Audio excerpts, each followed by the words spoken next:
Well, greetings, friends. Here we are rolling along with part 3 of the OBE Journal 2023, number 1. And as you can see from over my shoulder, dawn has happened. Oh dear.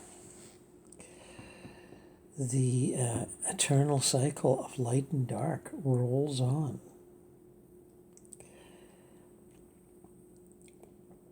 In the interim, while the other video was loading, I came across a lovely looking video on the crop circle phenomenon with some very tasty photography, which reminded me of all the times in the 90s that I spent there.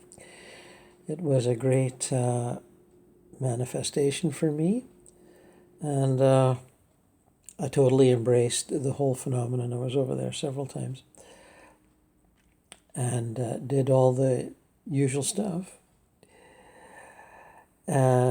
Conferences, chatter with other devotees, embracing the circles by lying in them, meditating on them, yada, yada, yada. Climbed up the Tor in Glastonbury, meditated there. All sorts of things. Certainly the worldwide community that came to be part of the gathering of the clans was pretty special too. A lot of neat souls there. So more recently, one of the OBEJournal 2019, somewhere in that, and it's been texted into the upcoming memoir. I find myself out of body in southern England in a UFO craft, watching, observing, being allowed to observe several beings planning out the geometric complexity of a circle about to be created. I did not participate in the creation. I was allowed to watch, and I was, I just kind of showed up. You can show up anywhere. And once you think that you can show up, whether you're, you show up in all sorts of places, but and just be a ghost, of course. People, if there's physical, they won't see you. If it's astral plane, they will see you.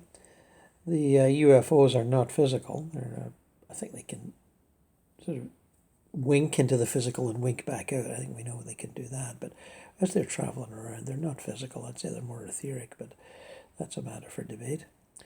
And it was just a neat experience watching these people with focused attention designing a pretty complex crop formation. And let's put it this way, they weren't all human. It was a cooperative activity. And much like the galactic, I don't know, there's a sort of a galactic parliament that you can visit. You can sit in the visitors gallery and watch them debate stuff. I've done that a couple of times, not that I remember very much, but it's the usual exchange of opinions, and everyone's got a different angle, and they try to not argue. Doesn't always work, though. Anyway, just that was nice to be reminded of that little crop circle experience. There are, many esoteric secrets tied up in their creation and manifestation. And I, for one, believe that it was planned out a couple of thousand years ago.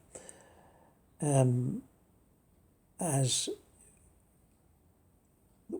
some of us with foresight knew that in this time period, 20th century, we'd be right in the middle of this materialist, skeptical nightmare And we would need various things to prod us out of it, various reminders. And somebody, not me, thought that that would be a good idea. And so the basic plan was laid out a couple of thousand years ago. And I was in on the plan, but I don't think I made it. You know, I was one of your functioning druids. And that was covered after I was a priest in late ancient Egypt and punished for my desire to initiate a new religious view of the individual relating directly to the Godhead without the intervention of ritual or priestcraft. And that was not a popular idea. And I was punished for that. So as I've detailed in a couple of books, I exited out of that life and found that the Druidic brotherhood in Western Europe was a functioning spiritual brotherhood that had a more democratic vision and allowed for varying opinions. And I joined the British version of that. Anyway, that's been talked about before, but just a small point. And it's important, I believe, in spirituality and esoteric spirituality, in how we relate to our brothers in mankind, that they not be dictated to, that they be given options, that they be allowed to think for themselves.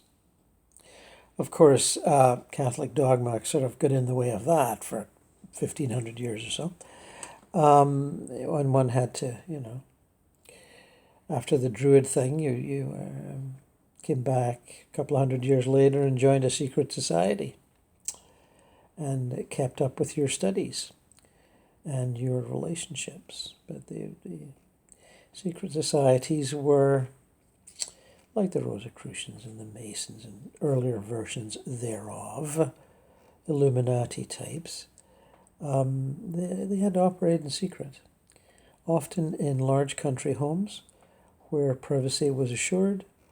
And for that, we needed various enlightened aristocrats and merchants. And they were cultivated, of course, for the benefits of their privacy. And cover stories had to be created, of course. And they were. And as any of you have studied this even a little will have suspected, the underground streams of wisdom, teachings, and inner illumination have always been there. Sometimes they're more underground than others. Certainly all the way from Atlantis, but I'm more familiar with the stream that comes from Greece and Egypt. But that's a mere leg of the journey. Now, the projection experiences that I could fit into one night. Well, you can fit in a lot in one night. You can whiz around here and whiz around there. And at a certain point, I was over Ukraine, and a little bit later, and I should mention, I'm influenced by a recent Dolores Cannon video that I just saw, where she speaks in fairly detailed fashion about the aliens' ability not only to stretch time and make abductees disappear for a few hours and put them back, they can also compress time and have a lot of stuff happen in about 3 or 4 minutes.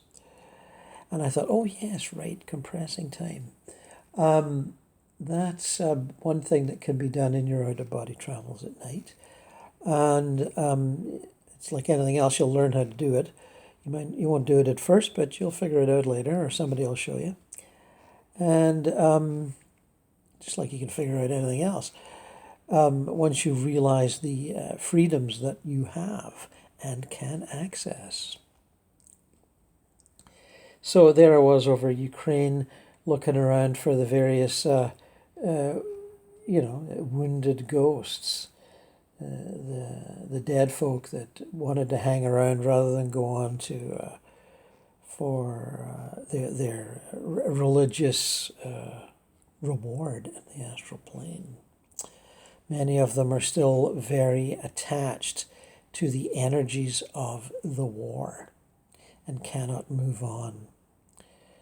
They hang around and watch, they try to do stuff, and sometimes they wind up fighting with their enemies on an astral level, the dead Russian and the dead Ukrainian. And that happened in World War I a lot. There's many accounts of that in the spiritualist literature. Soldiers dying in the midst of battle and continuing on the fight for who knows how long, until something happens and they get exhausted, or that something they realize that whacking that guy with that bayonet isn't really doing anything because he keeps getting up again. So similar stuff is going on in Ukraine. And you can hang around and try to help those that would like to move on, but can't figure out how. And you just sort of approach them and, say hello, and, they look at you like, who are you? And you say, well, I'm one of these angel types that helps people go to heaven.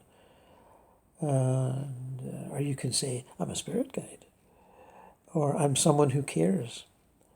You use all kinds of introductions. And you try out various methods of convincing them that it's smarter to move on than to hang around. And some are convinced and some are not so sure that you are who you say you are. Maybe you're going to take them to some hollow heaven, some satanic realm where they will be chained to the demonic energies that they fear. And a lot of the Russians, of course, are skeptical, materialist communists that don't have any belief in religion, whereas the Ukrainians are often Catholics. Now, how serious they are in their Catholicism varies from person to person, but a lot of them are, and they want to go to Catholic heaven, and you can help them by taking them there. And of course, there's lots of dead Ukrainians floating around that are even more adept at this sort of thing than I am, because they're familiar with the culture, and they know the cultural moves to make, the appropriate ones. Whereas I'm often, I'm a bit more of an internationalist, and I just sort of guess, which I'm fairly good at. And, there's all kinds of roles you can play. If it's you can flirt if it's a woman, and I'm a guy, and you can joke around if it's someone who likes to joke around, and lots of people do, even when they're dead. Or you can be solemn and serious and talk in a deeply spiritual fashion. You can be a sort of bit of a hard ass, ordering people around. Sometimes they'll follow your direction just because they're so confused they don't know what to do. Sometimes you can be sort of an evangelical type, all warm and fuzzy and hugging people with big open arms and welcoming them into the love of Christ, all of which is real. But it's another role to play. And you just figure out which one's the best to spend on that particular situation. And the longer you do it, the better you get at it. So I spent some time there, and compressed time. I seeing the Dolores Cannon video reminded me of, oh yeah, I can do that. There's lots of stuff that when you're in physical, you go, yeah, I can, you can do all this stuff, but you need to be kind of reminded. And, or you're reminding yourself, basically. Like, Plato said, all knowledge is remembering, and the longer I go on, the more I'm inclined to agree with him.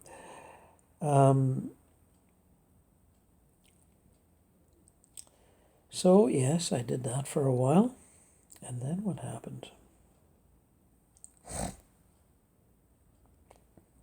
I hovered over Scotland and visited my friend Angus, who was out of body asleep, and we had a pleasant little chat, as we do sometimes, often about music. We share a love of music, and our Scottish roots go back several lives, and we sometimes joke about that. And I've been long gone from Scotland physically, but I do visit various friendly souls over there from time to time, and Angus is one of them. Now, whether he remembers this, that's another story, but I think inwardly he knows, and our physical manifestation is emails, of course, and but we certainly go back hundreds of years and a number of lives in that evolution of tribes that turned into nations, that morphed into the attempted internationalism of Great Britain, where we still managed to fight a lot, the Celts and the Anglo-Saxons, and are still at it now, basically, squabbling about national sovereignty and Brexit and EU and all that other stuff. And watching the, over the lives, watching the accumulation of the empire and then the dissolution of the empire into the Commonwealth, and then the desire to join the common market, the EU, and then the desire to leave it, which of course we disagreed about again. So as a soul looking at this stuff outside of your physical plane passions, you can look at it manifesting the various energies of your past lives in the last few hundred years, the movement in and out of tribalism, nationalism, internationalism, you can see it all unfold, and it makes a lot more sense, or at least it does to me, than when you're sort of in the physical plane, getting irritated at an article you're reading or whatever, and feeling, attached to one point of view over another. And when you're out of body, chatting about these things with old soul friends like Angus, you can see you can distance yourself a little more and not be so attached. And that's one more, advantage of moving away from your physical life and daily attachments. And when I say daily attachments, I'm sort of referencing the scheduling of duties that one does every day, and the mind frame that you get into, and you follow the news of your own country or other countries, and you get attached to what's going on and opinions that are expressed and policies followed. I'm a sucker for that sort of thing. But then you can pull away when you're out of body and see the country as a whole, the continent as a whole, the planet as a whole, or you at least get glimpses of it. And the more you get detached from your personality issues and your character issues and your political opinions, the more you get the overview. And the overview, of course, is much more satisfying. And the overview brings you closer to the one and away from the 10,000 things, of course.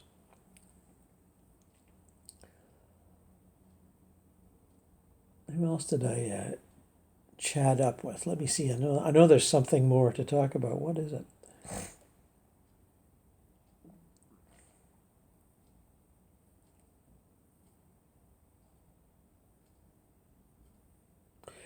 I did a quick flyby with the musician David Gilmour, who I've been attached to for quite some time.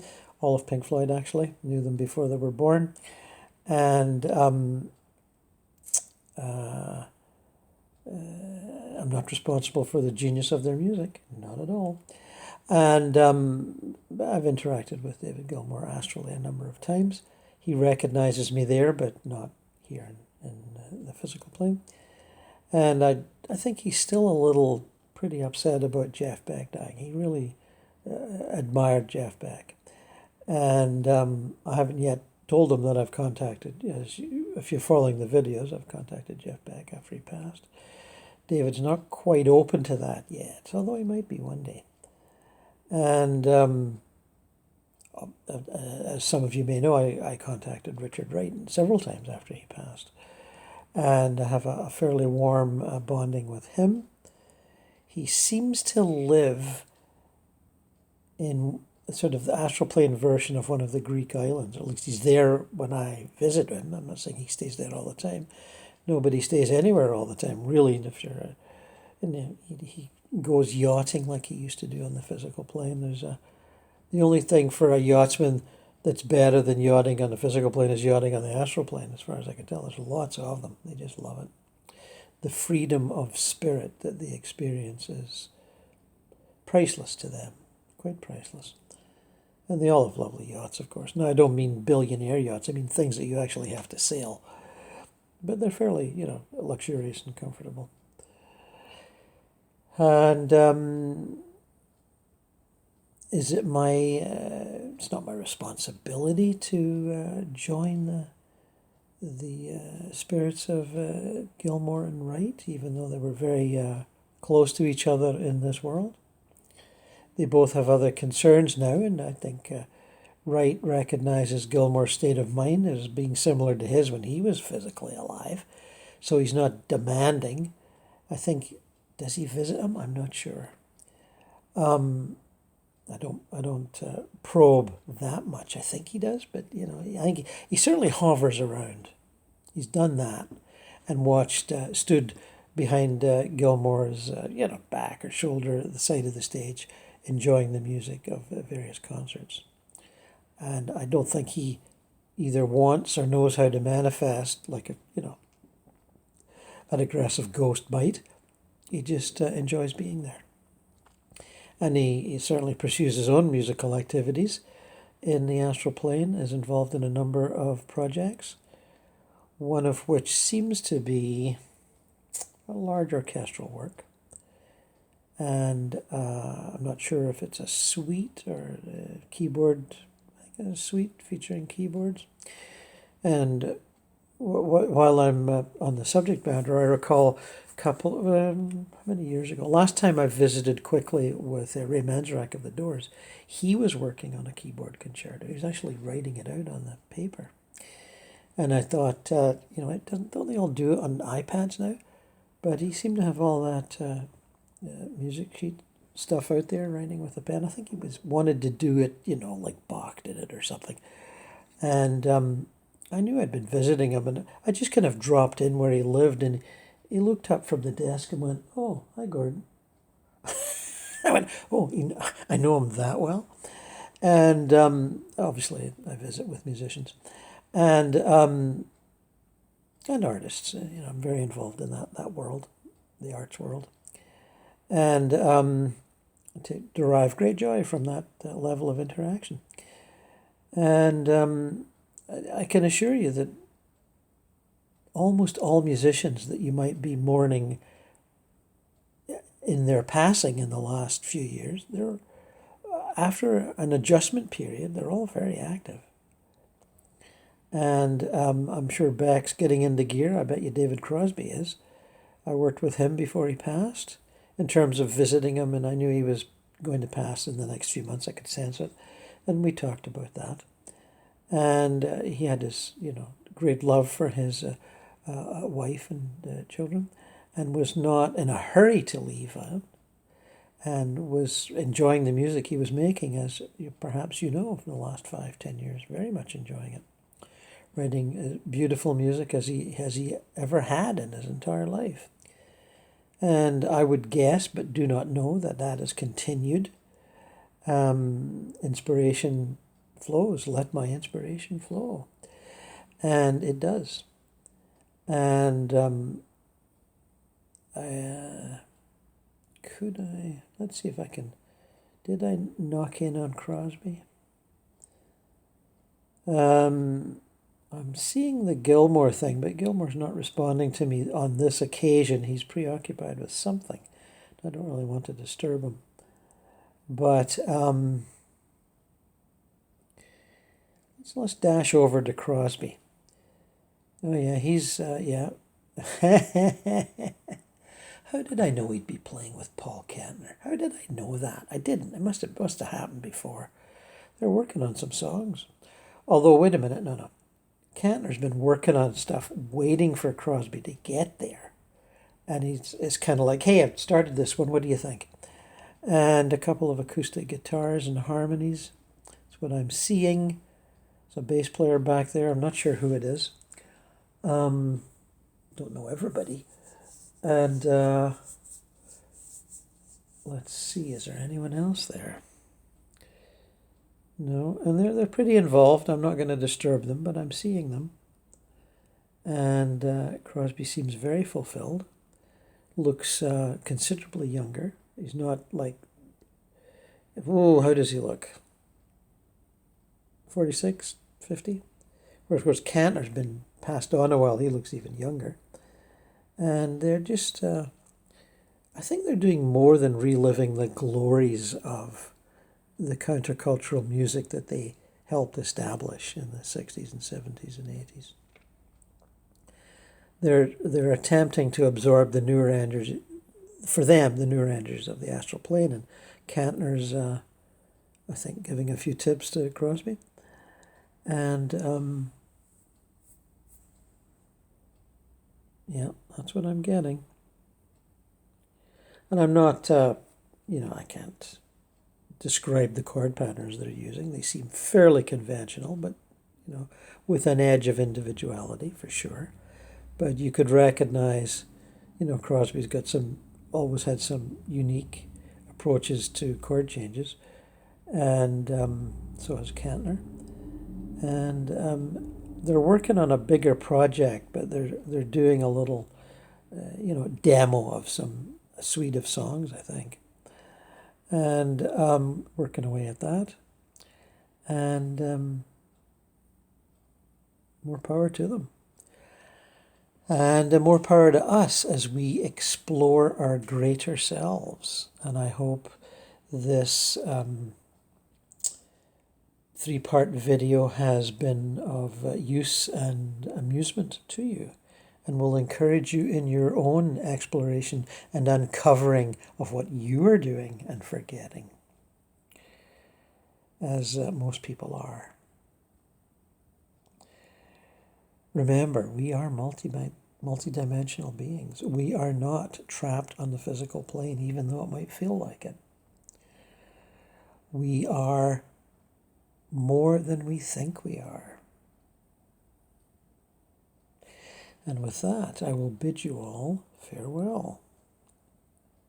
Have fun.